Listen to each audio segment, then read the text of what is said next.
ત્યારે ભગવાન વિષ્ણુએ કહ્યું, વાહ નારદ મુનિ, તમારી શી વાત, તમે તો હવે ચાહો તે કરી શકો. પણ નારદ મુનિ સમજ્યા નહીં. ઘણાને આપણે ટોન્ટમાં કહીએ ને તો એ સમજે નહીં. ઘણા એટલી હોશિયારી કરતા હોય, આપણે સમજીએ કે આ વાતમાં કાંઈ તથ્ય નથી, મોટી મોટી કરે છે. તમારા ઓલા ભાઈબંધ નાળિયા જેવા મકાનમાં રહીએ અને કે મેં તો કાલાવડ રોડ ઉપર મોટો બંગલો લીધો, ને હમણાં ફોન આવ્યો, મેં તો રહેવા ગયા, મને કે દિવાળી ઉપર ગયા. મેં તો અમે 2-4 દીમાં આવીએ. તરત હું ફર્યા ખબર, ત્યાં ફાવ્યું નહીં ને એટલે જૂના ઘરે પાછા આવ્યા. જુઓ મારા વાલા, એટલે આ વૈષ્ણવો આવા વંચક બી હોય. નારદ મુનિ પ્રસન્ન થઈને આગળ ચાલ્યા. ત્યાં સુંદર દ્રશ્ય જોયું. એક રાજકુંવરીનો સ્વયંવર હતો. આ પ્રસંગ હું તમને મોઢે કહી દઉં. તો નારદ મુનિ તો વિષ્ણુ ભગવાન પાસે આવ્યા. એ કે હું તો નિષ્કામ ધારો, જો પોતાના ભક્તનો બગાડ ઠાકોરજી ક્યારેય થવા ન દે. આપણે તો હજી ભક્ત છીએ જ નહીં, પણ ક્યારેક કંઈક આવું થાય ને ત્યારે સમજી જવાનું કે આમાં મારો બગાડ હશે એટલે આ બધું થયું છે. હવે નારદ મુનિ આગળ ગયા તો એક રાજકુંવરી હતી, એનો સ્વયંવર હતો, અને જોયું તો રૂપનો અંબાર. હા હા હા, આવી રાજકુંવરી મને મળી જાય તો મારો તો મેળ પડી જાય. એટલે વિષ્ણુ ભગવાન પાસે આવ્યા, મને એક વરદાન આપો. બોલ શું જોઈએ છે? તમારું રૂપ મને આપો. ભગવાનનું રૂપ આપે તો ઓલી કુંવરી એને જ માળા પહેરાવે. એ કે જા લઈ જા મારું રૂપ. લઈને આવ્યા અને આમ બેઠા, આમ જુએ કે આહા. કુંવરી એને જોઈ મોઢું બગાડીને આગળ ગઈ, અને ત્યાં જોયા તો વિષ્ણુ ભગવાન બેઠા, ઠાકોરજી, એના ગળામાં માળા પહેરાવી. નારદજીને ખરાબ લાગ્યું. એ કે આ મને એનું રૂપ આપ્યું અને પોતે આવીને બેઠા, પહેરાવીને વાંધો નહીં, પણ પોતાનું આટલું સુંદર રૂપ મને આપ્યું તો આ રાજકુંવરીએ મને કેમ માળા ન પહેરાવી? આવ્યા પ્રભુની પાછળ પાછળ. એ કે તમે મારી યાર આવો દગો કર્યો? ના, એની પહેલાં એ આ તળાવમાં મોઢું જોયું તો વાંદરાનું રૂપ હતું. અરે હું વાંદરા જેવો, પ્રભુએ મને વાંદરાનું રૂપ આપ્યું. હાય હાય, આમાં રાજકુંવરી મને કેવી રીતે માળા પહેરાવે? આવો દગો કર્યો વિષ્ણુ ભગવાને મારી સાથે, ઠાકોરજી. હું નિષ્કામ ભક્ત, મેં રૂપ માગ્યું ને આવું આપ્યું. આવીને કે આવો દગો કરાય, મને વાંદરાનું રૂપ અપાય. ઠાકોરજી કે મારું રૂપ, હું વાંદરોય છું, હું કીડી છું ને હું મકોડોય છું, આત્મા સૌ પરમાત્મા. મેં તને આ રૂપ મારું એટલે આપ્યું નારદ, તારા જેવો ભક્ત માયામાં લપેટાય તો એને દુસંગ લાગ્યો કહેવાય. નારદ, તું મારો છું એટલે મારાનો બગાડ ક્યારેય હું થવા દેતો નથી. જે મારો નથી એને જે કરવું હોય કરે. તું કોનો છો એ કે, તો કે તમારો. તો તારે પાછું માયામાં લપેટાવું છે? ક્યાં છે કુંવરી, બતાવ. ક્યાં છે સ્વયંવર? કોણ છે મારી સાથે? જો, આ તો બધી મારી માયા હતી નારદ. આ મારી માયા દ્વારા તને સમજાયું કે તારા જેવો ભક્ત જો અભિમાન આવી જાય કે હું નિષ્કામ, હું ધારું એ કરી શકું, હું આવ્યું, હું ત્યાં હરી નહીં અને હરી ત્યાં હું નહીં, એટલે તારો બગાડ ન થાય એટલે મારી માયાને પ્રગટ કરી તને આ કુંવરીની લીલા, આ સ્વયંવરની લીલા અને તને વાંદરા બનાવવાની લીલા એટલે મેં કરી. આવી જા, પાછો મારો નારદ થઈ જા. ઠાકોરજીએ કીધું પાછો મારો નારદ. નારદ મુનિ સાક્ષાત દંડવત પ્રણામ કર્યા કે પ્રભુ, તમે મારો નારદ કયો પછી મારો બગાડ થોડો થવા દો. અત્યારે વધુમાં વધુ બગાડા હું, મેં અને મારું. મેં આ કર્યું, હું જ આગળ, હું જેમ કહું એમ જ થાય. મારી સામે કોઈ થઈ જ ન શકે. આ જ બધું અત્યારે આપણો બગાડ કરે છે. ભલે, પણ આપણે આ બધાથી ચેતી ચાલવાનું. કારણ એક દિન જાવું હરિના ધામમાં, ચેતીને ચાલજો સંસારમાં. એક દિન જાવું હરિના ધામમાં, નહીં આવે તારકે ટપાલમાં. એક દિન જાવું હરિના ધામમાં. તો મારા વાલા દયારામભાઈ અહીંયા એ જ કહે છે કે પોતાના જનના અવગુણને પણ ગુણ માને એવો મારો વલ્લભ, એવો મારો ઠાકોરજી. બીજા દેવને તો દઈને વાંકવું પડે અને પાછું લઈ લે ને શ્રમ પ્રમાણે શિક્ષાય કરે, પણ મારો હરિ આપે એનો કદી નાશ થાય નહીં. આ 8મો ચંદ્રાવલો. બોલો વલ્લભાધીશ કી.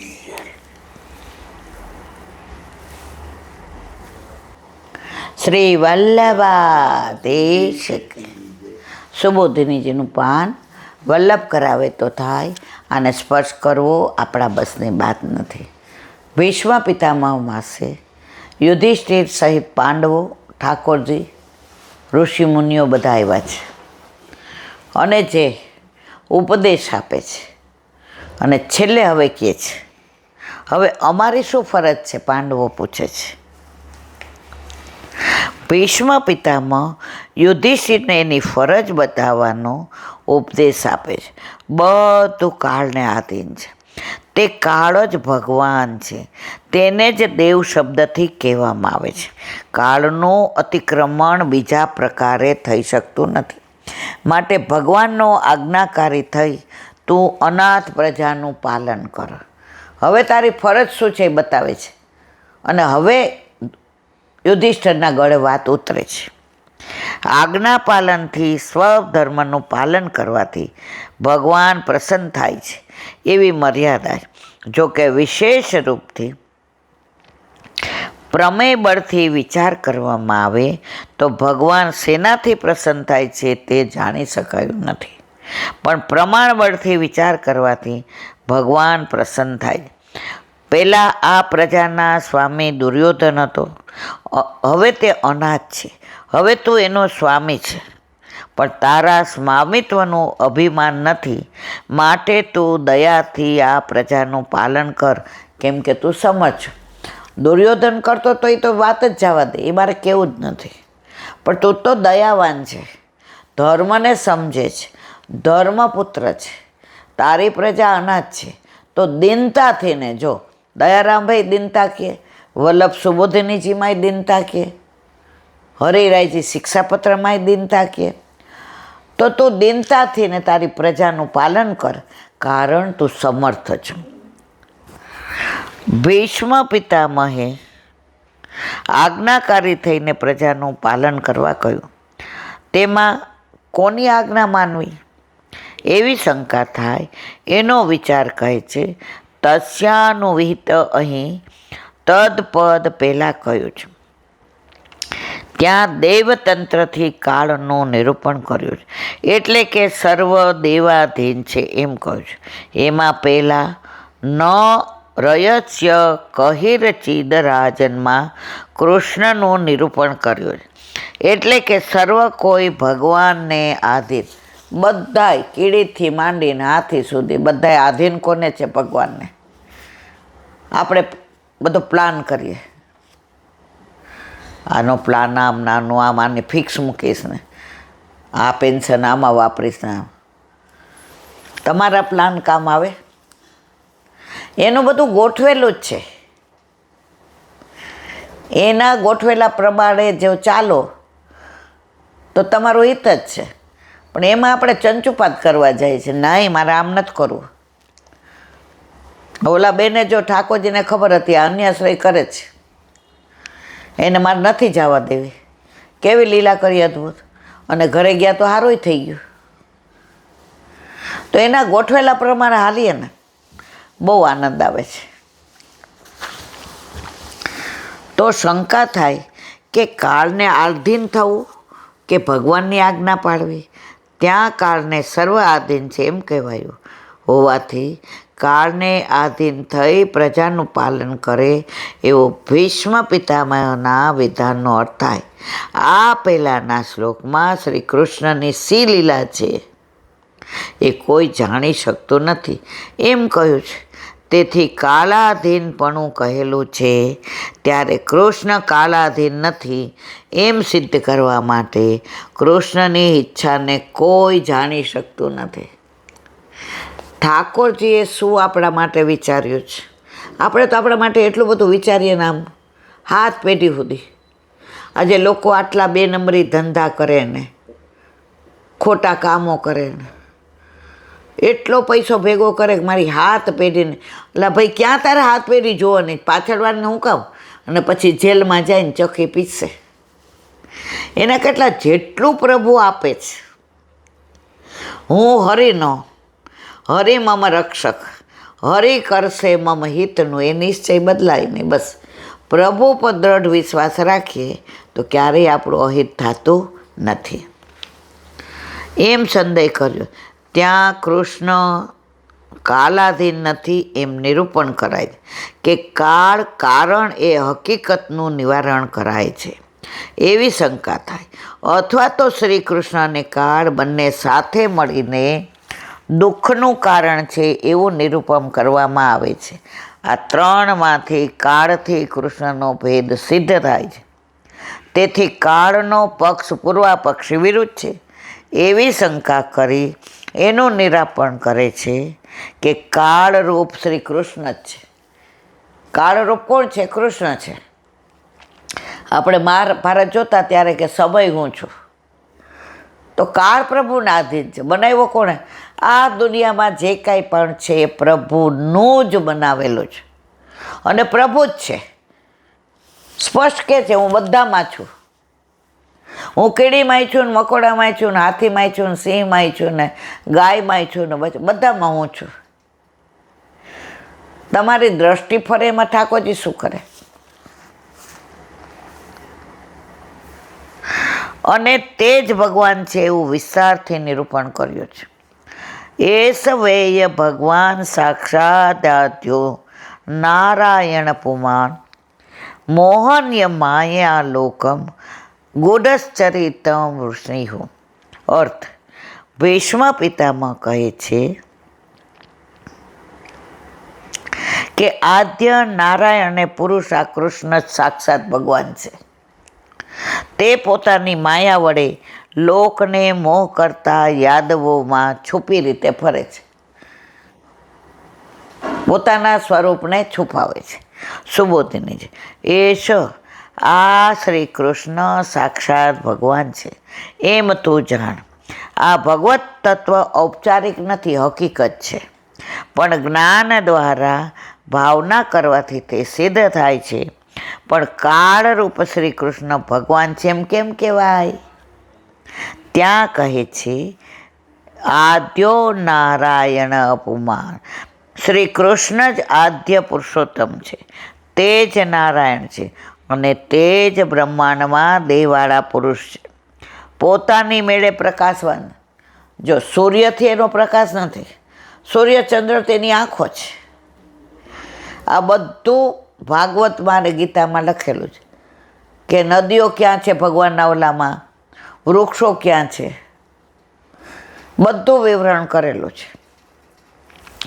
પોતાની મેળે પ્રકાશવાન છે. એટલા વિશેષણ મૂળમાં આવ્યા છે.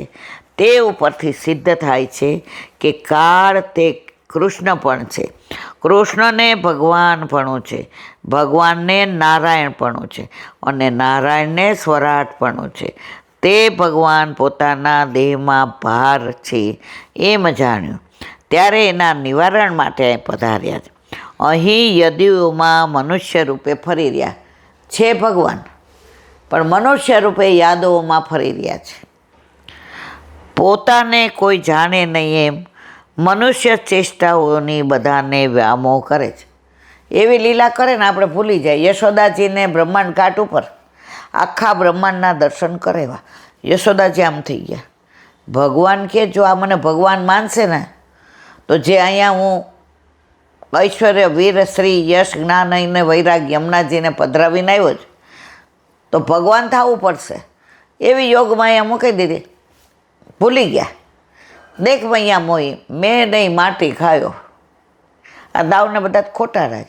માં કહે મારા લાલાએ માટી નથી ખાધી. પાછા માં મૂળ સ્વરૂપમાં આવી ગયા.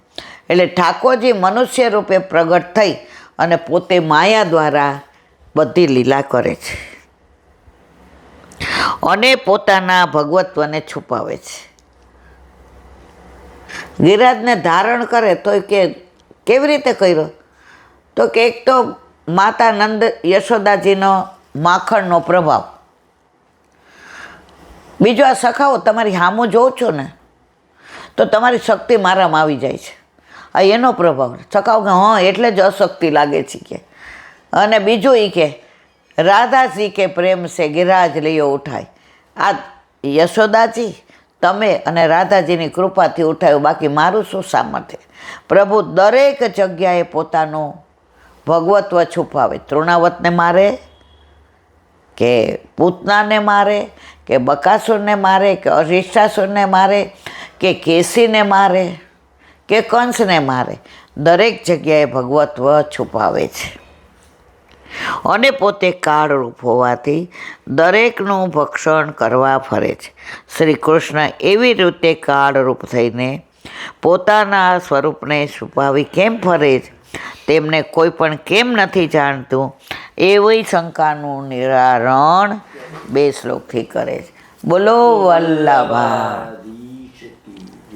શ્રીવત. અને મારા ગુરુદેવને દંડવત પ્રણામ. चंद्र सरोवर पे सूरदासी के द्वार पे मेरा दंडवत प्रणाम. सूरभि कुंड पे परमानंद दासी के द्वार पे मेरा दंडवत प्रणाम. जमुनावता पे संकर्षण कुंड पे कुंभन दासी के द्वार पे मेरा दंडवत प्रणाम. बिच्छू कुंड पे कृष्ण दासी के द्वार पे मेरा दंडवत प्रणाम. कदम खंडी पे गोविंद स्वामी के द्वार पे मेरा दंडवत प्रणाम. अप्सरा कुंड पे चित्त स्वामी के द्वार पे मेरा दंडवत प्रणाम. मानसी गंगा पे नंददासी के द्वार पे मेरा दंडवत प्रणाम. रुद्र कुंड पे चत्रभुदासी के द्वार पे मेरा दंडवत प्रणाम. व्रज विलास व्रजनी गोपिकाओने मारा दंडवत. હે વલ્લભ, સવારથી અત્યાર સુધી સેવા સ્મરણ સત્સંગ જે પણ તે કરાવ્યું તે તારા ચરણારવિંદમાં સમર્પણ કરું છું. ભૂલ અપરાધ થઈ હોય તો ક્ષમા કરજો. બોલો વલ્લભાધીશ. હૃદયના ચરણ કેરો ભરોસો, હૃદયના ચરણ કેર. શ્રી વલ્લભ નખ ચંદ્ર છટા બિન સબ જુગમાં જ અંધેરો ભરોસો, હૃદયના ચરણ કેર. साधन और नहीं आकल, जासु निवेरो. सूर्य का कहे द्विविध आंधरो, बिना मुल्क चेरो भरोસો. હૃદયના ચરણ, હૃદયના ચરણ, હૃદયના ચરણ કેરો. વલ્લભાધીશ કી જય. આજનો આ સત્સંગ મારા વલ્લભના ચરણારવિંદમાં સમર્પણ કરું છું. ભૂલ અપરાધ થઈ હોય તો ક્ષમા કરજો. આ મારા વલ્લભની વાણી અને ભૂલો એ મારી. બોલો વલ્લભાધીશ. ગોકુળનાથજીના પ્રાગટ્ય ઉત્સવને ખૂબ ખૂબ વધાય, ખૂબ ખૂબ વધાય, ખૂબ ખૂબ વધાય. બધાય વૈષ્ણવને જાજા કરીને જય શ્રી કૃષ્ણ.